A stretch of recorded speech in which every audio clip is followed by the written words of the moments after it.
Hello, everyone. My name is Cassandra Williamson, and it is, let me see what day it is, April the 14th, okay, of 2025. And this is the path forward. Thank you so much for attending. I do appreciate it and listening in. Please take a moment to put in any comments or whatever you'd like over in the block on the side. In the comment section, it's there for you to use and let me know what you're thinking, okay? So also, just to clarify, I want to just say one thing about the family. The family's doing relatively all right. I don't know what else to say about it. I mean, they're in that place where there's just a lot going on, but they're still also doing relatively all right, I guess. I don't know how to explain it in that sense. It's like they're here, they're not entirely here. Brother, mom, sister's doing all right, cousin's doing all right, but mom and brother are having a difficult time, a real challenge, and it breaks my heart. And yeah, it really does, because these are important to me. These people are.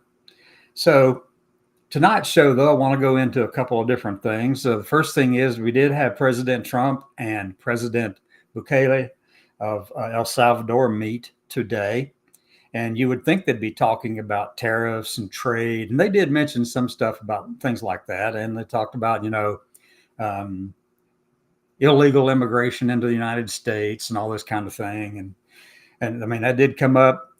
But just before the press pool was allowed to ask questions, the bulk of the time, which I haven't heard many of them discuss today in the news outlet, but I watched the program. I watched what happened at the White House today with this in the Oval Office, and they spent more time talking about transgender athletes. Now, why on earth would they do that? Well, Trump is trying to shape the entire world in his image, folks.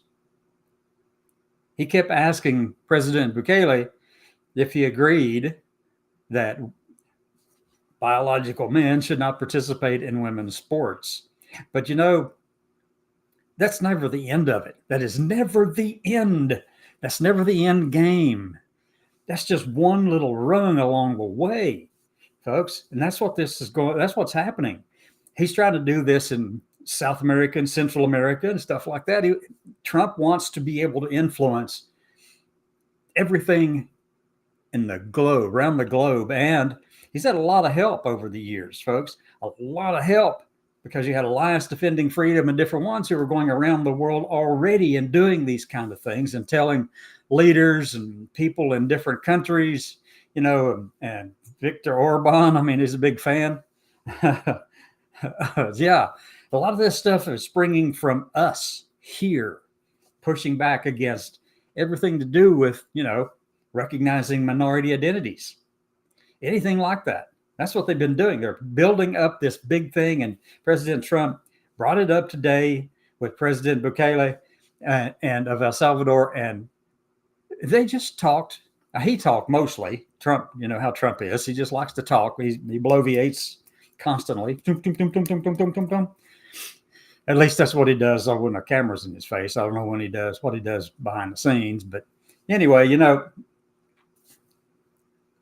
have the president of another country, and you're in there talking about transgender athletes. As if, that must be the really horrible thing that they all want to just eradicate. But let me tell you, I did read another piece today. As a matter of fact, just earlier, within the past 20 minutes, actually, from Erin Reed. She posted something over on her Substack channel, and I think it's called a channel. I'm not sure. But anyway, on her Substack. And she's going into this. It's entitled, let me see. Let me get to the top of this thing. Do not comply. A lesson from the last 3 months of anti-trans attacks. What we've seen, and I'm just going to kind of paraphrase this piece that she did, and she did this today, or I think it was on the 11th, actually. She wrote it on the 11th of April, but I just saw it today. But she actually goes into this and explains what I'm thinking too, is because they are not going to stop with trans kids or trans adults. They're going to go after the entire identity spectrum of minorities. They're going to say they're not, but they are. And here's the big part, and she talks about this. The big part is you've got corporations and organizations and nonprofits all pre-deciding to acquiesce to what they see from Trump. They're going to go ahead and they're going in and doing it now before they're even told they need to do it, before they're even sued or their funding threatened. They're doing it ahead of time to try to get it out of the way, so they don't have to deal with it later or whatever. But you know what that does? And Erin mentions this. You know what that does? That gives the Trump administration the green light to go ahead and push for more. They say, oh, we got this. There are people actually agreeing with us. When in fact, all they're doing is just kind of acquiescing. They're giving up. They're giving up the fight. They don't have a strong sense of who they are. They have no clue as about what their own line is. If you cross this line, what happens? Well, it's too late. Too late for them. They have already, yielded. Said, I'm going to do this. Basically what it amounts to is cowardice, as Erin mentions. It's cowardice. They've given up the fight. These organizations don't need to be doing that. I think one of the Ivy League schools today said, no, we're not going to do this. We're not going to change our policies. And basically they said, to hell with the funding, but we'll see how long that lasts. Money talks, folks. Now, when you got a lot of money on the line coming for research from the federal government and you don't have a backup plan, well, there's a great chance they'll give up, But what Erin is saying and what I'm saying is for these organizations, don't give up. Once you do, that's just the foot in the door because they're going to start taking more and more and more and more. And before long, as she puts at the end of the letter of her piece, they came knocking on the door. And they were looking for communists, and you weren't one. They came looking for socialists, and you weren't one. They came looking for Boy Scouts. And maybe you were one, but your kids were one, but it didn't affect you entirely, but And then they came and asked for you specifically. It was too late, folks. You have nobody left to stand up for you. So we're seeing an awful lot of that, okay? These organizations just giving up, they're falling in line. And as Erin said, the funding for all kinds of different pride things it's drying up. It's drying up. Which, and I'm going to be very blunt about this, and some of you might not agree with me on it at all, but that's quite all right. It's quite all right. It's a free country. Sure is. There have been some craziness at a lot of these LGBT pride parades. I've been in a few of them all around the country. Sure have. Been in a few. I know what was there. I'm going to tell you. The ordinary, everyday citizens around these communities, the stuff they saw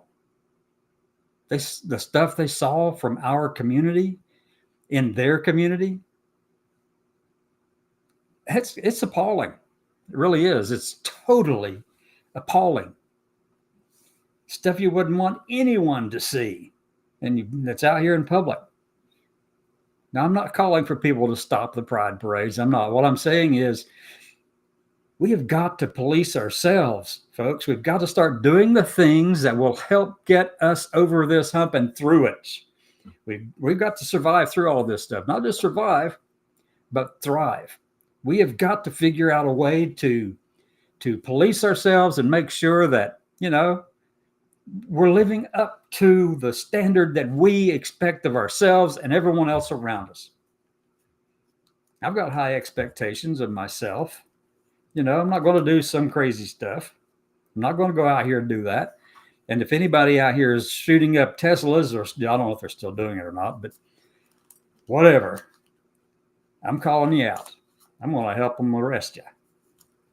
I sure will. It's that plain and simple.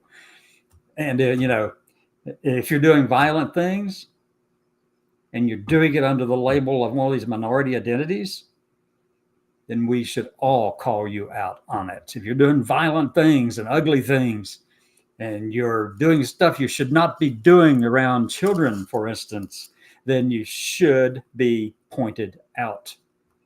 We've allowed in this community over on the left side, I don't even know where I put myself anymore. I'm a liberal for sure, but I'm also not in the ditch. But people over on the right think I am. It's a matter of perspective, right? But anyway, we've got to find ways to listen to each other and to hear each other again. We've got to start engaging with people respectfully. We've got to start talking to people in a way that doesn't turn them off, because how else are we going to gain any kind of acceptance that's lasting? What do we have? 50 years of fighting for LGBT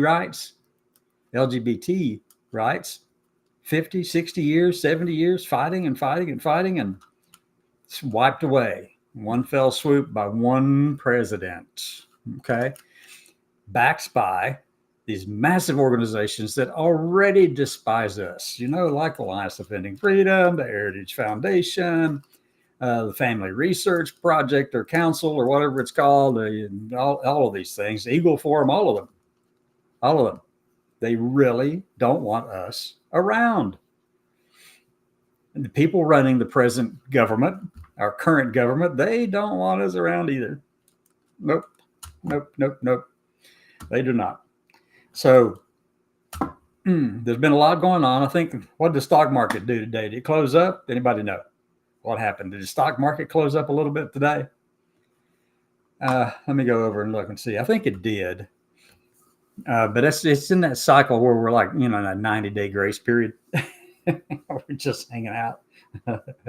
We're just hanging out waiting. So the market's going to go whoosh, do this erratically for the next 90 days, on and off.